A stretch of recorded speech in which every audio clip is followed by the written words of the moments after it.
of course, our whole point today uh, is to sort of calm everybody down a little bit and say, you know, is more likely the result of three adults. And again, we'll take some heat. People want to hit back at us here. More likely the result of three adults making a very poor decision and dying from a drug overdose that led to them making a poor decision, going outside, passing out, and potentially dying from a cardiac arrest and then freezing to death. So, whichever occurred first, second, and third, we'll only know when the results of the autopsy are made public, which they are not right now. The preliminary, we have that word preliminary used both Right. with the autopsy and preliminary used with the toxicology. The finality, the final report of both the autopsy and the toxicology are not available yet. And the district attorney's office and the police department released a preliminary tox and preliminary autopsy to the families so that the families could more or less understand what was going on in this investigation. Mike? Yeah, we don't know exactly where this will end up, where the trail of information will lead us. But at this point in the investigation, it looks like a voluntary ingestion of narcotics, and they accidentally uh, overdosed by not understanding that there was fentanyl in the cocaine. And it's sad that these three gentlemen have passed away, and it's doubly sad for their families and children. And we mourn their loss for all those who love them. But you know, the narcotics involved, like fentanyl and cocaine and even alcohol, we do know the dangers, and we've kind of become a little bit perhaps numb to the dangers, and we discard the dangers and we proceed anyway. And that's the tragedy of this, is that this was probably, from this point looking forward, a voluntary ingestion of narcotics that resulted in death. And as sad as it is, that's the truth. Barbara Miller from the chat, really outstanding point. And you're so right. And I could, remove Yeah. myself now because it's not my loved one. It's not my relative. And what Barbara Miller says is accepting that a loved one who dies from an OD is responsible ultimately for the consequences of their choice is really hard to do. And you're so right, Barbara. You are so right. And I don't mean to be unfeeling but when you look at it from an investigator's perspective, and because people don't want to accept those facts and circumstances, that they want to look at the nefarious side and the potential and, of course, conspiratorial, oh, this was a homicide.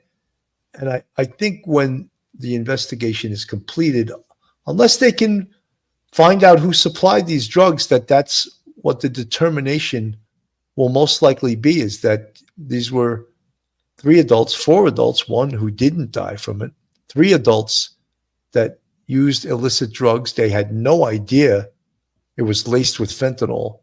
And unfortunately, as a result of a poor decision, let's face it, and it's easy again for me to say, the result of a poor decision, they lost their lives. And that's a horrible thing. And we all, as I said before, we've all had friends, we've all had family members perhaps that lost their lives due to drugs or destroyed their lives due to drugs.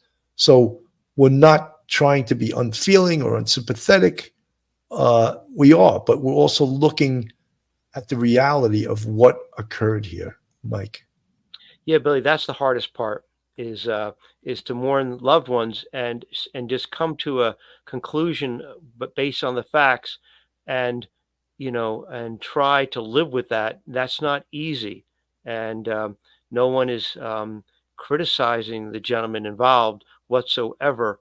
They seem to be hardworking men with families and careers and loved ones, and we're not saying that they're criminal, but what they did was something that was reckless, and and as many other people have done, and it's part of our culture right now. And it's sad that they have gotten involved in this, and they pay dearly with their lives. And that's not easy to come for a family to come to terms with that.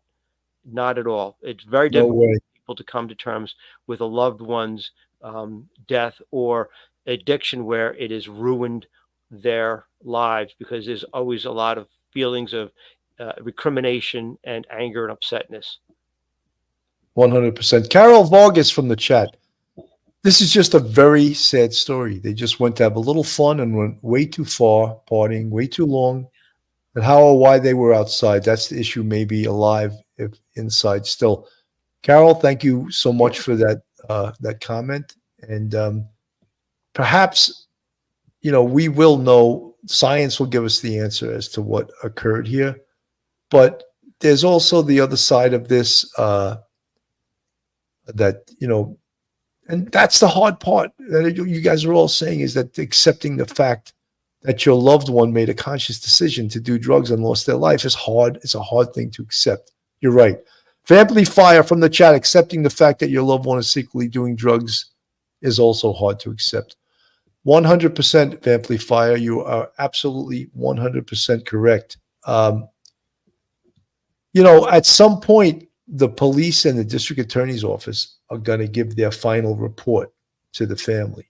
And there's going to either be no charges or someone will be arrested for supplying the drugs, which I think will be very difficult to prove.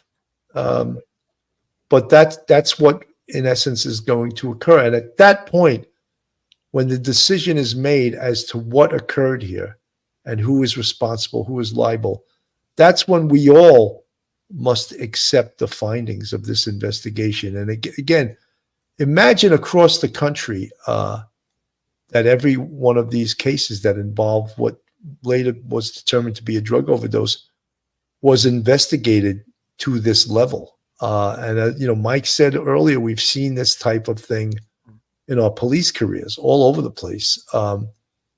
Helen, the Scottish Llama from the chat, if you take drugs, you have to take the risk that the drugs are being cut with fentanyl or rat poison or talc, baby powder, and other cheap rubbish. Fentanyl is so potent, if you don't know. Yes, you're 100% right, Helen, the Scottish Llama. That is a reality, that people that buy drugs off the street, are you buying it from a pharmacy? You're buying it from someone licensed? No, you're buying it from a street person who you're just taking faith that they didn't throw anything in there that's going to kill you. And we're seeing more and more of this occur as fentanyl becomes more and more prevalent in our society and put into street drugs by whether it's cartels, whether it's people that run the drug trade. But you can't trust it. Folks, if you're not subscribed, I'm seeing a lot of brand new people in this chat, and I'm really happy that I'm seeing people from all across the country. But if you're not subscribed, please go on our YouTube, hit that subscribe button, give us a thumbs up, ring that bell, hit the like button, share us with your friends and family. We'd appreciate that, because I'm seeing all kinds of new people in the chat from across the country, and that's a great sign that we're drawing people in, that people actually like us. You like some old-time coppers, don't you? So we're thrilled with that. We're thrilled that you're joining us on a Sunday afternoon. Not easy to draw people to any show on a Sunday afternoon, but again, we appreciate it.